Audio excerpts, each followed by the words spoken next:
Okay. So yeah, thanks everyone for joining us today. We haven't had a Lake Stewardship community practice meeting in a little while. Our last one was in February. We're hoping to make sure that this is a regular occurrence, and we want to create a space where lake stewards feel connected to each other, where they feel informed of all the work that's happening across Alberta. We don't want you to feel like you're working in a silo, that there's a lot of people who have the same questions and the same challenges that you do. So we've kind of created this online space where stewards can present to each other and chat with each other, and we can kind of step out of the way a little bit. A big thanks to the folks who have helped to organize some of these events: Rosie, Kelsey, Kelly, Catherine, Walt, Elisa. They've helped to come up with ideas for what events we should host, who speakers could be for these events. So big shout out to them for their help. They've also been helping to facilitate some of the breakout rooms, and hopefully we'll have time for some breakout rooms today. Just a reminder again, if you can keep yourself muted, at least during the formal presentation, that'd be great. And if you want to keep your cameras off during the formal presentation, that's good too. Once we go into the Q&A though, you're welcome to turn your camera and ask some questions. So we have one presentation today, and that's by Richard Normandeau. We'll introduce him in a second here. He'll present for about 30 minutes, and then we'll have some time to ask Richard some questions. And then we'll jump into some breakout rooms for some more intimate conversation around in-lake treatment, and then we'll go to a wrap up. So Richard Normandeau is with us today. He's with the Half Moon Lake Residents Association. And Richard has been working at least with ALMS for many, many years now. And he has some experience in pursuing and investigating in-lake treatment options that might be appropriate for Half Moon Lake.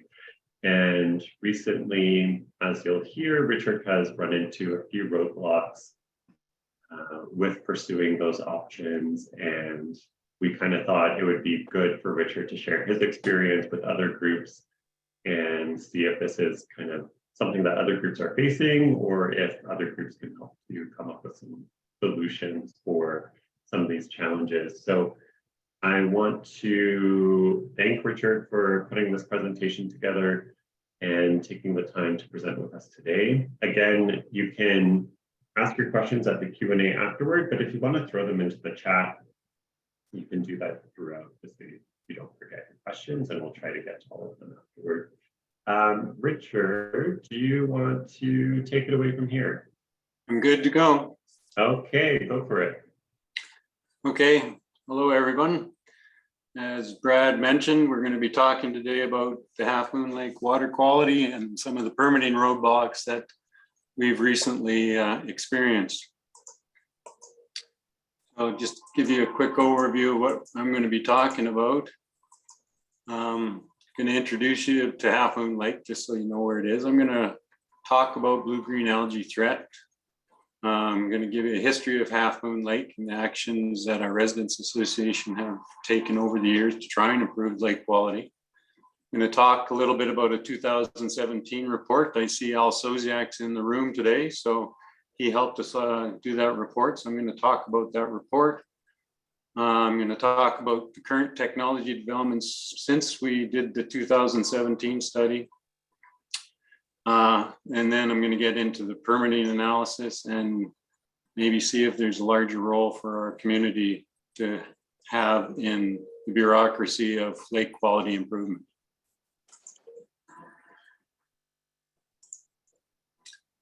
So for those of you not familiar with Half Moon Lake, we're located east of Sherwood Park, just south of Ardrossan. It's not a big lake, 2.5 square kilometers.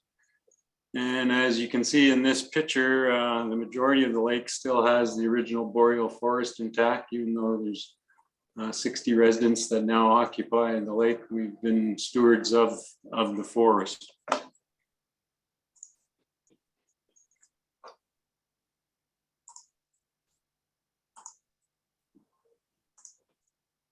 there's an aerial view of the lake and our residents association, as was talked about. I'm currently the past president of the Residents Association. Includes all the homeowners who abut the lake, including the resort at the east end of the lake. Why do we live at this lake? Well, residents of Half Moon live at this lake because we enjoy recreation.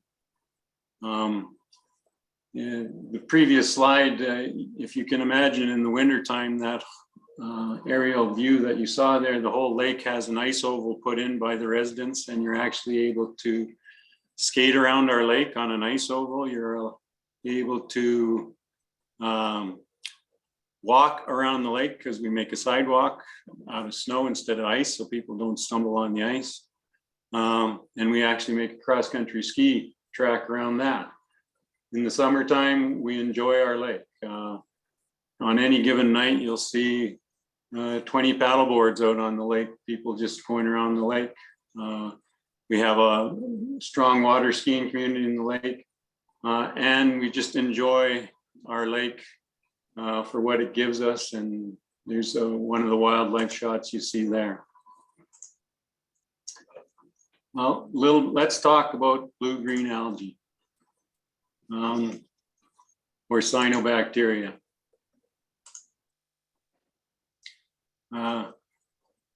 It's a photosynthetic bacteria, not an algae. No nuclear membrane, likes the warm, stable weather.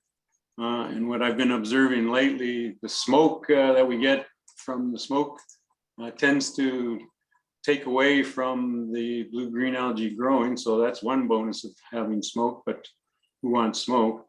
The blue-green algae is found in nearly every terrestrial freshwater marine habitat.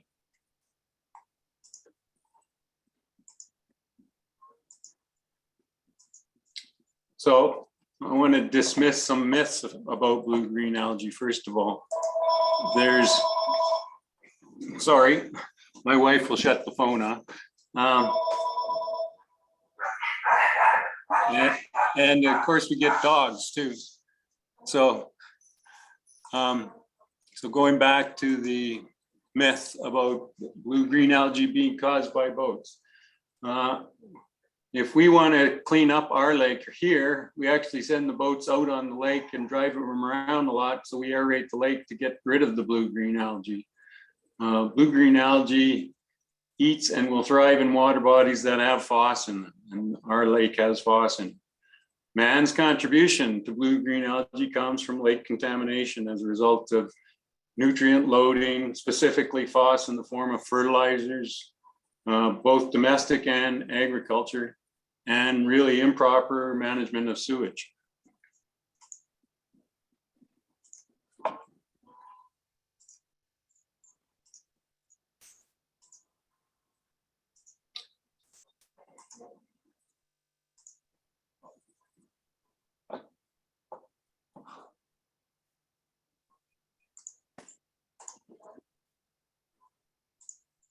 So for those of you who aren't aware, the explorers that traversed and mapped Canada, it's been shown in their logs that they were actually finding blue-green algae, and they documented that the blue-green algae was here. So the blue-green algae has always existed.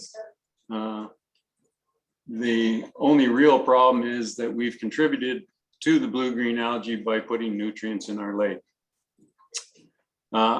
The phos that ends up being in the lake ends up being, a lot of it just becomes legacy phos in the lake.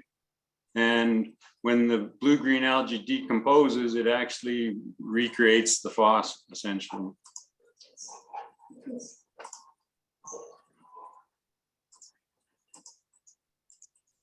So health risks. There they are: skin irritation, you can get sore throat, swollen lips, nausea, diarrhea, rash, sore red eyes, fever, vomiting. Blue-green algae is especially harmful to dog population. We routinely are discouraging people from having their dogs go in the lake. what tends to happen is they go in the lake and they get the blue-green algae on their fur, and then they come out of the lake and they actually ingest the blue-green algae a lot more than we would if we were just swimming in the lake. They ingest the blue-green algae and it can be toxic, and a lot of them die of liver damage.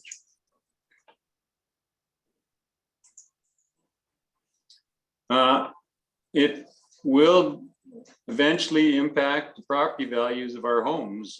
It's been shown in Ontario and other places that you can lose property value when you begin to have a place that you live at that's a lake and it's always stinky out. People have actually died from blue-green algae. So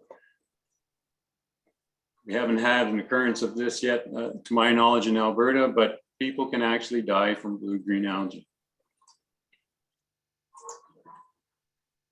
So a little bit of history of Half Moon Lake. Development of Half Moon Lake began on the North Shore in 1952. The development was not planned well. There was no real environmental plan. Home sewage essentially included outhouses and septic systems, which were essentially discharging right into the lake. Early on in the lake shoreline and the development of the properties, areas around the lake that didn't have houses being built on them were being used as garbage dumps.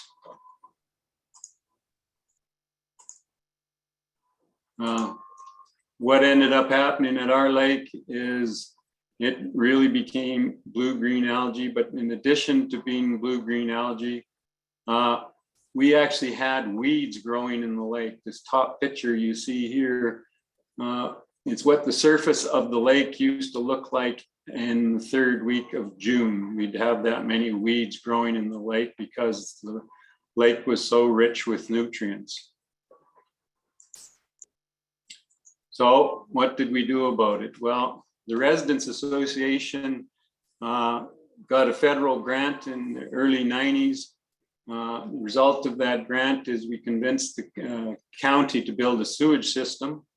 And through the federal grant that we got at the time, it showed how we could pay for our own sewer system by just doing a tax levy. So essentially the residents paid for the sewage system by being taxed for the sewage system. We did a tremendous job to get the lake cleaned up because, like I said, in the 50s, it was being used as a garbage dump. So we took that bin load where the four guys are standing in front of that bin there. We've taken about 35 bins out full of garbage that were in the lake. We've really done a job to do some tree planting, tree protection, and restoration. And around the lake, we don't use phosphorus fertilizer. And here's just some samples. We have a lot of beavers that live in the area. So if you go down by the lake, you'll see a lot of the trees have been protected with stucco wire. And if you look at the lake, living by waters is practice, and we really don't remove weeds like this. This is my property you're seeing here. You see weeds growing. We let the weeds grow. If you want to have a swimming thing, we recommend and encourage people to, instead of making a beach area, that they just make floating docks to swim on.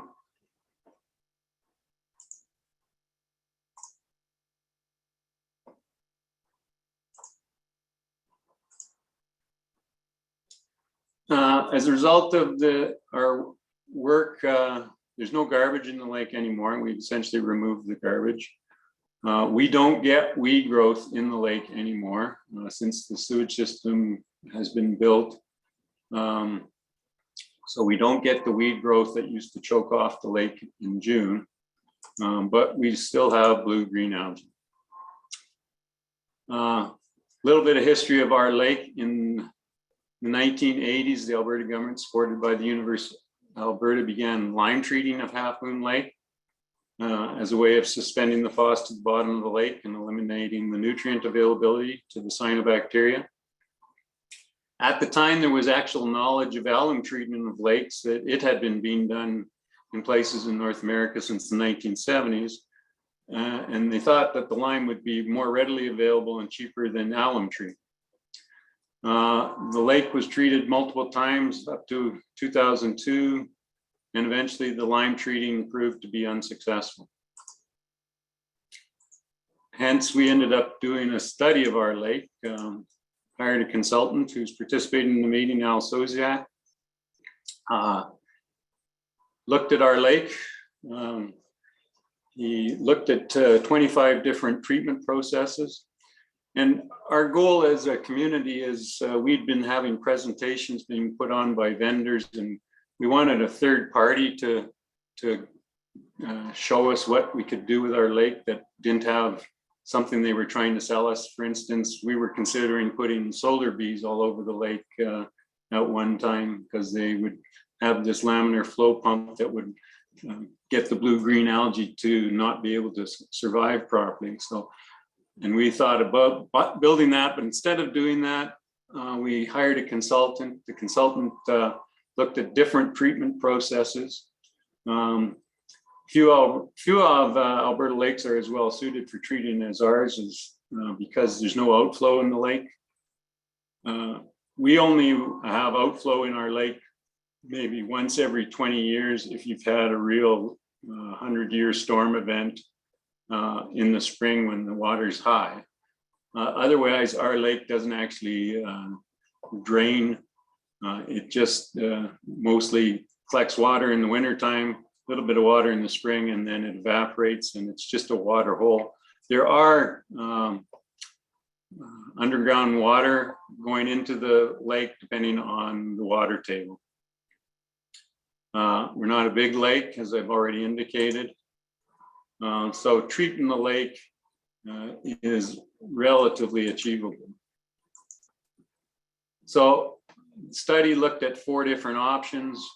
One of those options was alum treating the lake.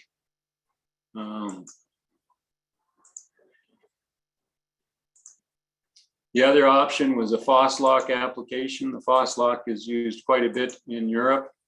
And so that was another option that ended up making the cut.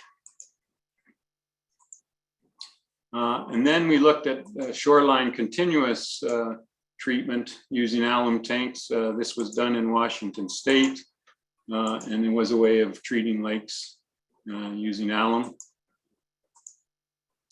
And the 4th option that made the list at the time was to dredge our lake and get rid of the legacy phos out of the lake.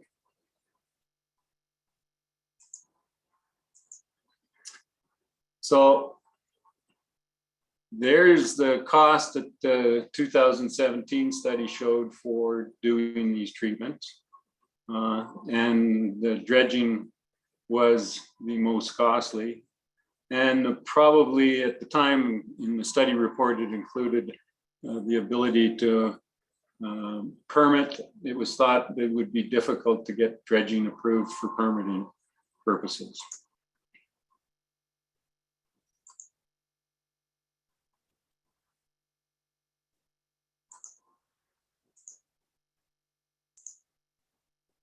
So upon the completion of the 2017 study, the residents, our blue-green algae in the lake hadn't been too bad for a while. We were only getting blooms occurring at the end of August.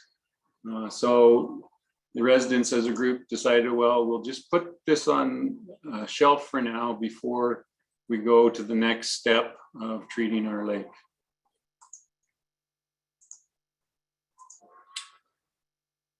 Well, last year we had blue-green algae on the first week of July, and it was pretty thick.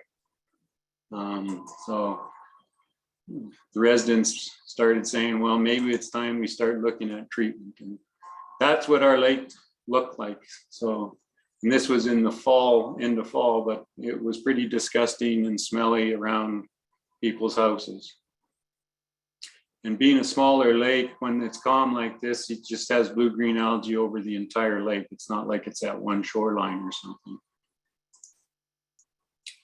So we dusted off the 2017 study, and we looked at some different options. The alum treatment continued to be quite positive. But since 2017, there have been some developments. The ozone treatment that's being considered at Lac St. Anne, we actually got some preliminary work pricing it here at Half Moon Lake. And in our opinion, the ozone treatment was quite costly compared to the alum peroxide treatment I'm going to talk about here shortly. But the ozone treatment was considered. We actually had some pricing done. We also had some concern about the equipment and the noise. There wasn't logistics that were sound yet for how you could have that at a residential lake and just have it running. And so there was some logistics issues with the ozone treatment system. The peroxide treatment, alum treatment, which we were all presented, all of us who attended a presentation last year in September, were shown pictures of how it was done. You're seeing on the left there a picture of peroxide being put in a little fertilizer spreader. On the right, you're seeing the alum set up for putting alum in the lake. So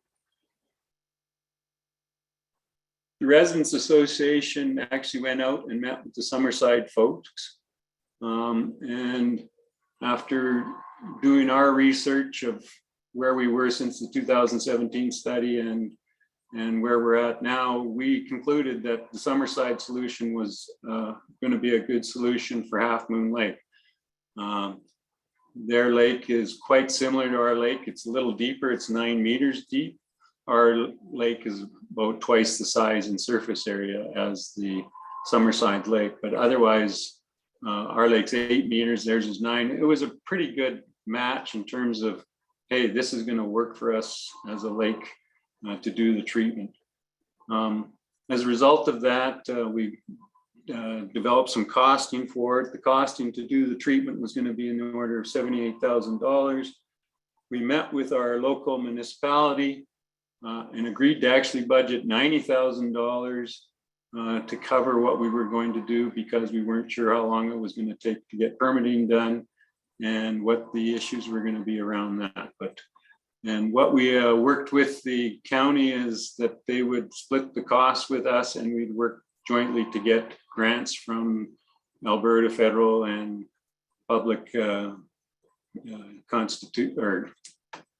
public consortiums who put out grants. So that was our plan at the beginning of this year. And then, so here's what Summerside looked like before and after pictures. So we were confident that we could do this for our lake.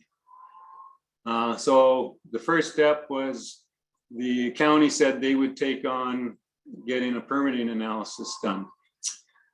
Well, the provincial approval staff have indicated that the Water Act application would be reviewed as part of an EPA application instead of 2 separate processes. In context, proposed treatment before an EPA and a Water Act approval application could be made, we would have to do a risk analysis on the lake to see if there's any negative effects for alum sulfate treatment. The risk analysis also determines what further studies are needed to support the approval. So first of all, the supporting studies to address the mitigation measures that needed. This consultant risk assessment was going to cost us $25,000 to do. And it was based on one that had been recently done by the county on work they were doing on a stormwater pump. In addition to that, we would have to do a First Nations consultation to get our lake treated. And that consultation study was going to cost $30,000.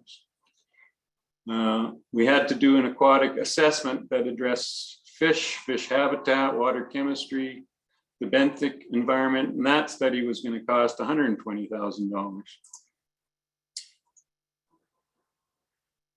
There was going to be a FOSS budget load study that was going to be needed for us to treat the lake. So the cost of that study was going to be $45,000. We had to have a post-application monitoring plan developed, and that study was going to cost us $5,000.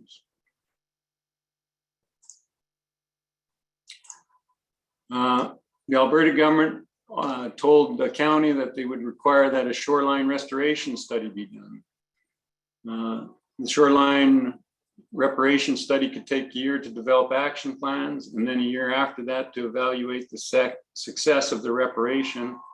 And that doesn't take into account the fact that you have to do the reparation. So if the reparation takes you 2 to 3 years to do, it's 1 year plus the 2 to 3 years plus another year before they would even consider analyzing the alum process treatment.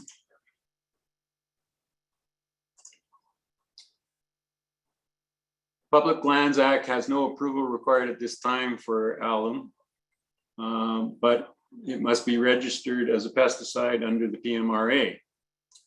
So that's a challenge too, and the manufacturers have to do that registration. So the process to have chemical registered can take 18 months to 5 years, is what the government told us. And estimated consultant cost for us to support that was going to be $6,000. So the conclusion that our county gave us after they looked at all the different government bodies is it would take 4 to 10 years to get us permission to put alum in the lake. The list of studies that we know we have to pay for are a minimum of $260,000 of additional funding we're going to have to come up with somewhere. Some of the studies are going to take time. Results could implement further actions being required before permits would be considered to allow treatment. And these could lead to even more additional costs. A good example of that is the shoreline restoration study they're asking us to do. So that was the conclusion that the county gave us. So I was recently on the Alberta government policy site, and this is what their policy is stated on their site. We're cutting red tape by 1/3 to reduce costs, speed up approvals, and make life easier for hardworking Albertans and businesses. Now, my experience has been a bit different.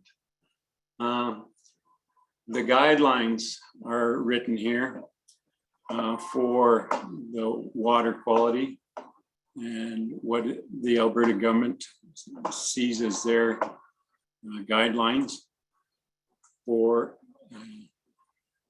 the policy at this stage. I'm not going to read this slide to you. I'm going to more talk to the fact that the things I see in it. I don't see that there's anything really in here about cleaning the lakes up or treating the lakes. It seemed to be more focused on information sharing.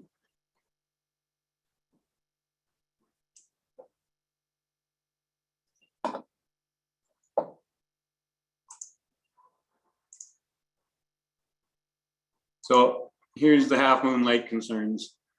Why, if Half Moon Lake was approved for lime treating, must we now go through 10-year process to get our lake alum treated? And the process with unknown cost. So putting it simple, the residents are really frustrated with the bureaucracy and potential additional costs. Our county is telling us if our lake was a stormwater pond, we could have put alum treatment in place already on it, which is a bit bizarre because why is our lake not a stormwater pond? If you were developing these residents now, it would just actually be the stormwater pond on the property because our lake isn't flowing to any other lakes. And I really don't understand why stormwater ponds are different than lakes. Alum treating of lakes has been ongoing since the 1970s. Why are the federal and provincial governments not actively doing more to get the approval of use of alum in our lakes? And in people I've been talking with, the current focus of the Alberta government appears to be on capturing and stopping new phos going into the lakes. But it's really too late. The legacy phos is already in our lakes. And until we start treating the legacy phos, we're all going to have blue-green algae growing in our lakes.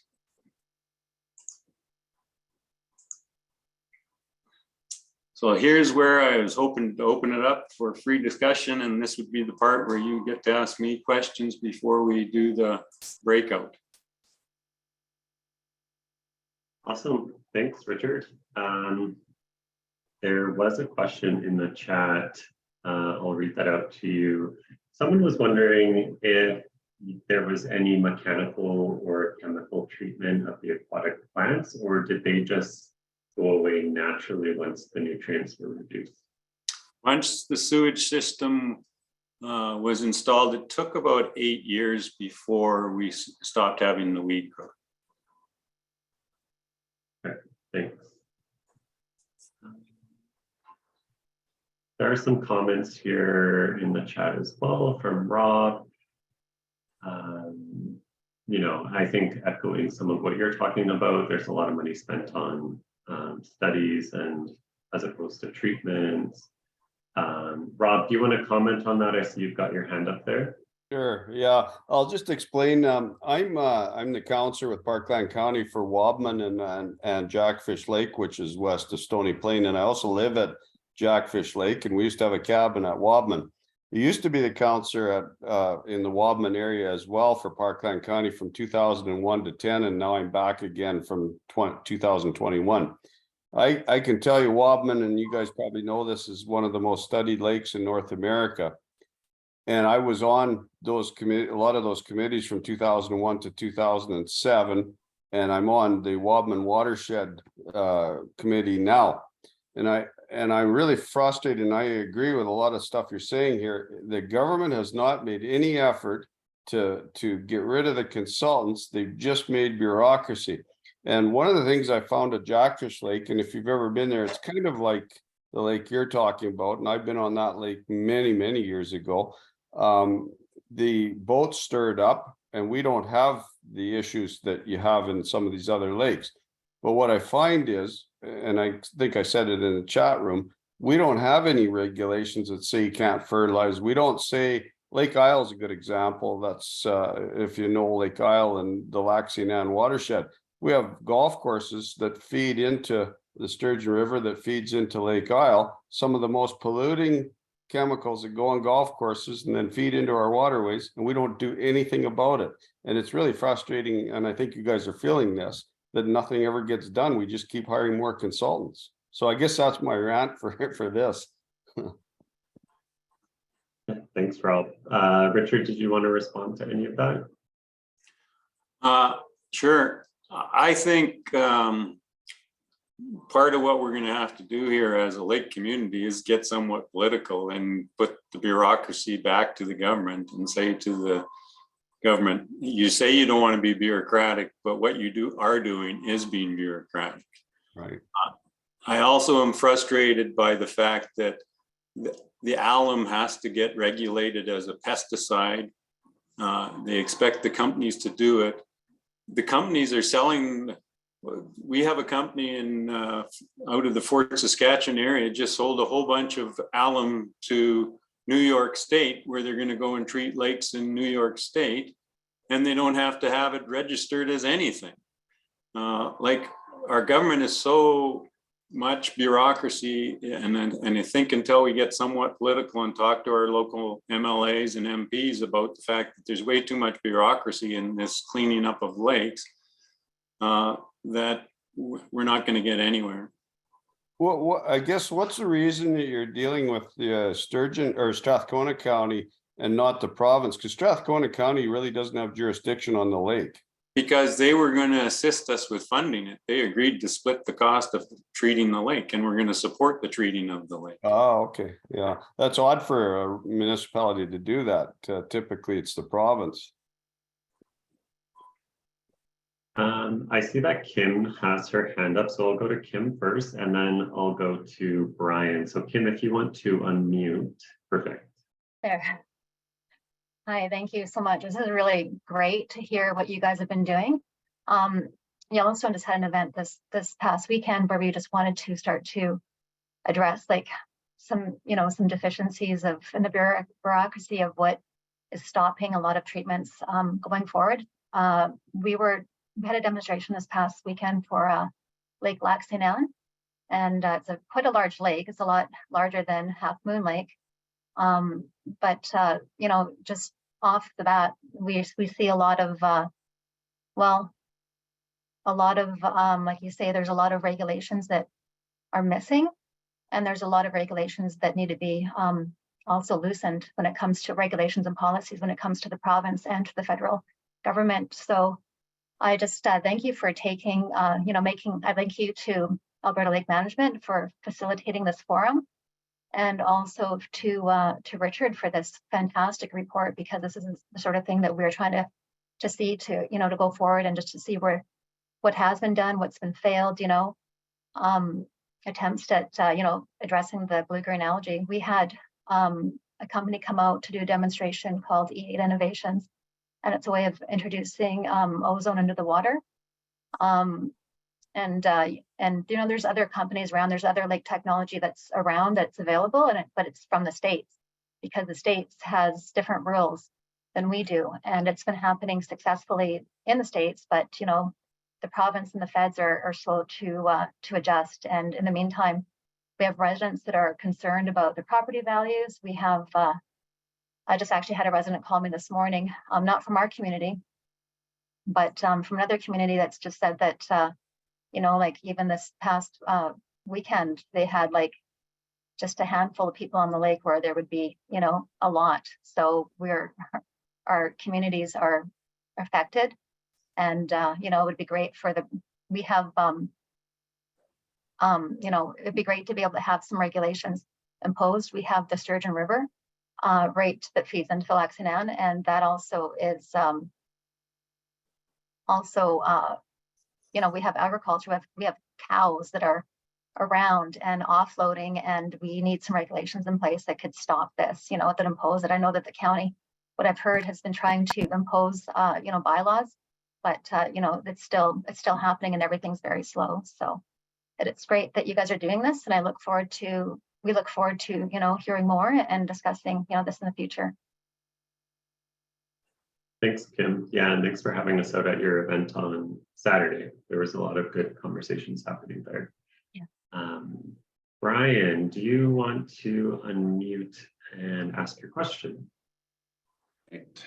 Thanks, Bradley, and thanks for bringing this all together.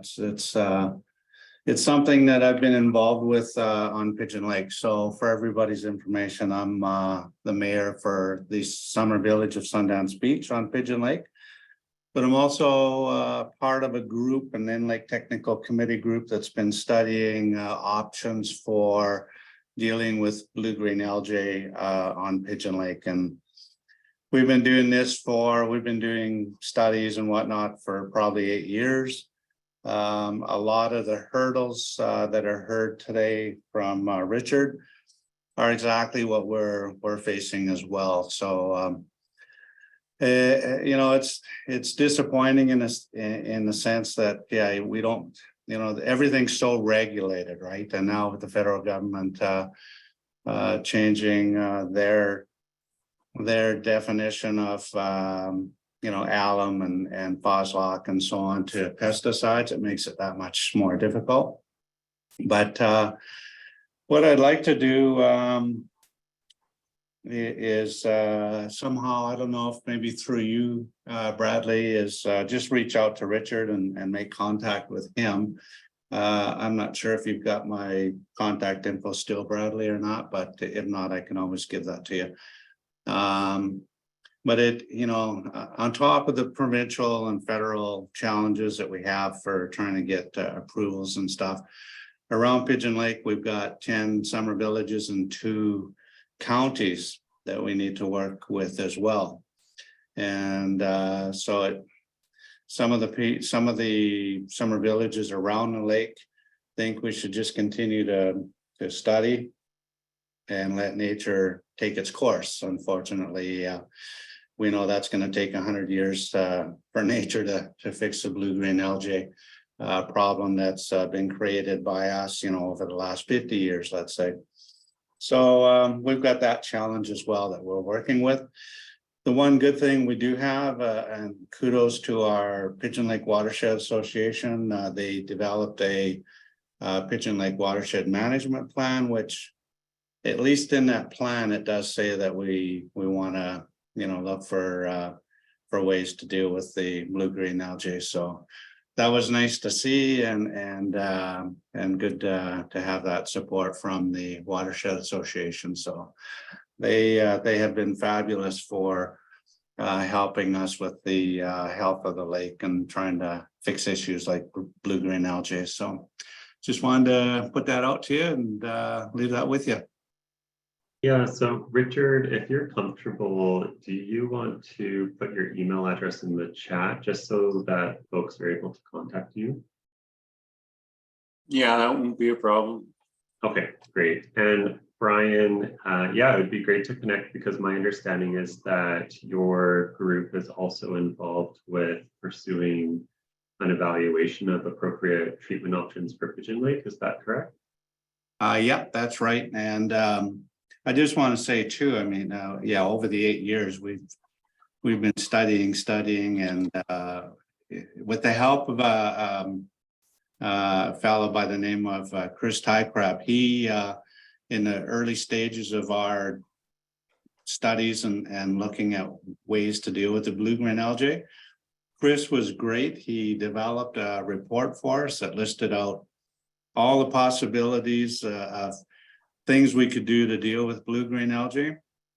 And then he helped narrow it down to these are really the only options we have for Pigeon Lake, just because it's so big, right? So we were very fortunate at the beginning of our venture to have that support and help from Chris. It was, it was really appreciated, all the work that he did for us. Yeah, and it might be appropriate to, in a few months, to have yourself also jump on one of these calls with us and share some of the ideas you have for Pigeon Lake. I know Half Moon Lake and Pigeon Lake are very different in terms of size and the number of municipalities around the lake and all that stuff. So it would be interesting to hear from a larger lake perspective what you've been investigating. Sure. No, I'd be glad to, Bradley. So Richard threw his email in the chat for everybody. So if you want to reach out to Richard, you definitely can. I'm going to, if you have questions, hang on to them because I'm going to open up the breakout rooms now. And you've all been assigned to a breakout room. And if there are any stragglers, I will try and add you to a breakout room so you're not left alone in the main meeting room. But we have Kirsten Perrin, Brittany Onesic, and Kelsey Norton and myself who are going to be helping to facilitate some of the conversation. We'll jump into the breakout rooms for about 15 minutes. It'll give you a chance to meet some of the people on the call today, have a bit of a focused discussion, and then we'll just jump back into the main meeting room for some closing remarks. So let's see if I can make this happen here. You should get a note on your screen that you can join a breakout room. So let me